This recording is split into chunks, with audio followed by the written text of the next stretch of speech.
Hey y'all, welcome to my TED Talk. Um, Today we're gonna talk about guilty conscience. Okay? Your conscience is what's in your head telling you right from wrong, okay? And when that conscience is guilty, you become very avoidant. You become you're just trying to avoid any and everything to get rid of that feeling. And what I'm learning is, I know for me, like, I've suffered, and even now sometimes I have a guilty conscience about certain things that, like, honestly you shouldn't even really feel guilty about. Like, having a guilty conscience comes in handy, but it's just how you deal with it. Like, if you do something wrong and your conscience is clear, I mean, you would feel guilty for that. But what often happens with a guilty conscience is you just get so avoidant. I get avoidant. I know, like, for me, like, I realize, like, my communication style, my anger management, all of this stuff, it is all surrounded by, like, avoidant. I was an avoidant person, and even now, like, I'm still working on it. I'm not perfect, but it's so easy to just ignore it, want to run away from it, write it off. But you have to succumb to the feelings. Like, you have to surrender to these negative feelings that you feel. Because I feel like with feelings, when it comes to feelings, the only way out is through them. Like, you cannot avoid the feeling, you can't avoid the task. And then that's where accountability comes in. Take accountability. Take accountability and own up to it. Now, for me, I feel like I just be feeling guilty about things that I just shouldn't feel guilty about. And it's like, why do you feel guilty? What is it that makes you feel that way? And I mean, I've just subtracted it down instant conditioning. You know, as a young kid, it's like I'm coming into adulthood. I'm 19. You know, I'm a young adult. And I just feel like as a child, you always hear you're doing something wrong. You know what I mean? Like, you're doing something wrong. You shouldn't be doing this. You shouldn't be doing this. You shouldn't be doing this. But then when you become an adult, a lot of those things that you shouldn't do, you're doing. And it's just like, this has been represented as bad. This has been represented as something I shouldn't be involved in from such a young age. So when you get older, it's like, I know I shouldn't be doing this. I shouldn't. And that's true. This is just, I'm speaking on me. I'm speaking on me. And,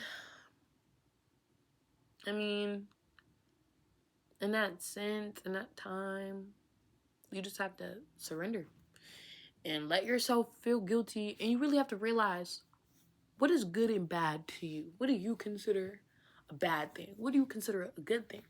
Because a lot of the guilty consciences are working off somebody else's conscience. You're not even guilty. You're not even guilty. It's somebody else's guilt you holding on to. And taking on other people's feelings is real. It is so real. It is really real. It is so real. And that's why establishing a strong sense of self is so important. Because I was looking at my human design chart, and everyone should literally go and get their human design chart done, look at it, and go through it, because it's so tea. It's so good.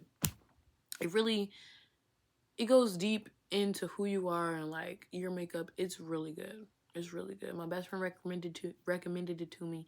She was showing me it, and I love stuff like that. I've read down my birth chart, like, over and over and over again, over and over again, over and again, over and over and over again. I could probably tell you.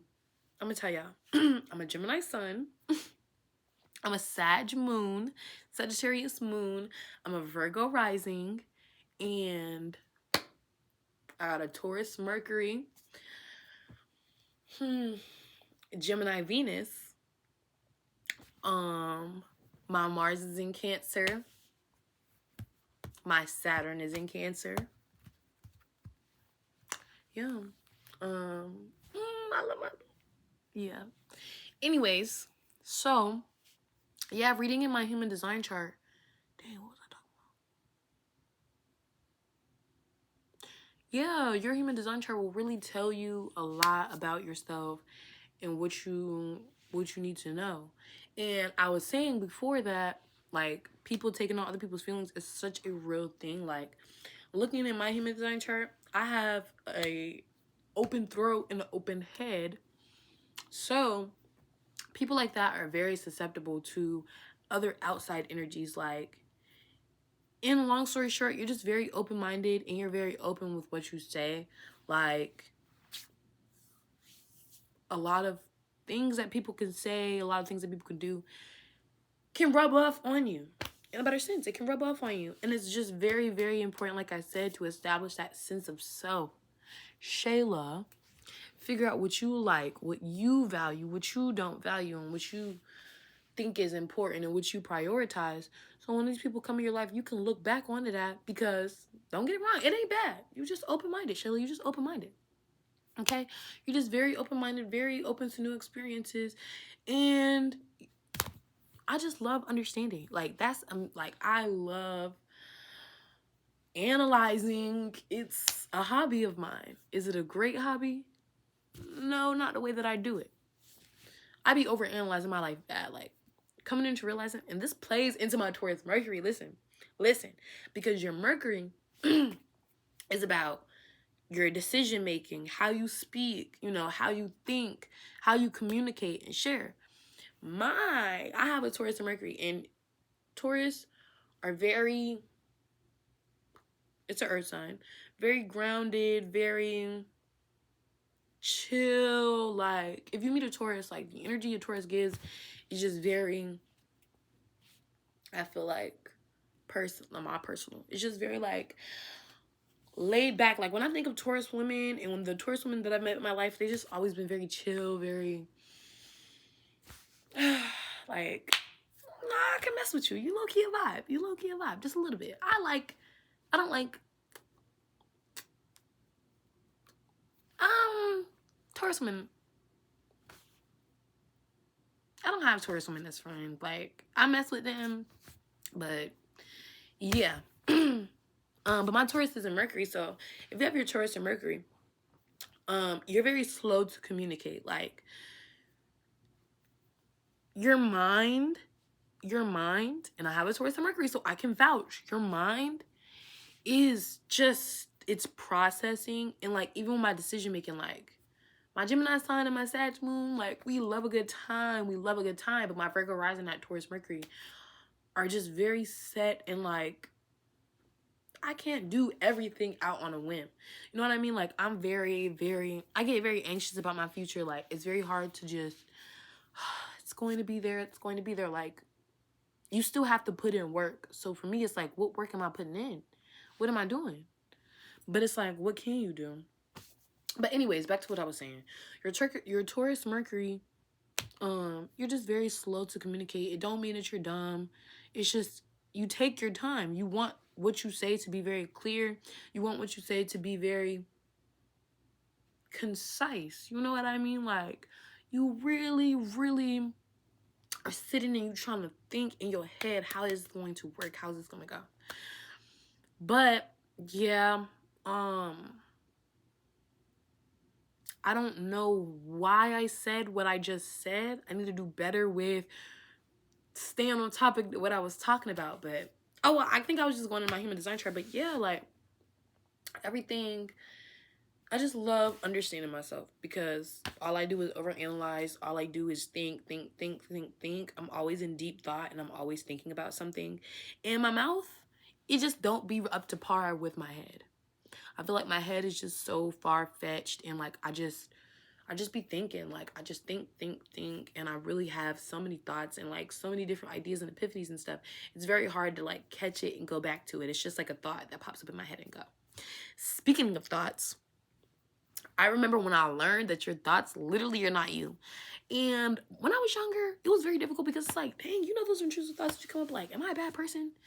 Why did I think this? Why did I come up with this? But like, your thoughts, look at your brain as, this is literally my theory. This is literally my theory.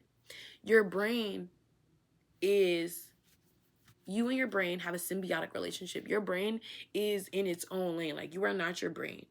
Your brain is something else. Your physical body, okay, this is the physical body that you have, and then you have your soul. And I just feel like you're just in a symbiotic relationship between the soul and the mind. I feel like the soul and the mind are just a symbiotic relationship, of course, with this body, this physical body, of course, giving it that brain, that shell to work with it. And like your mind will work against you.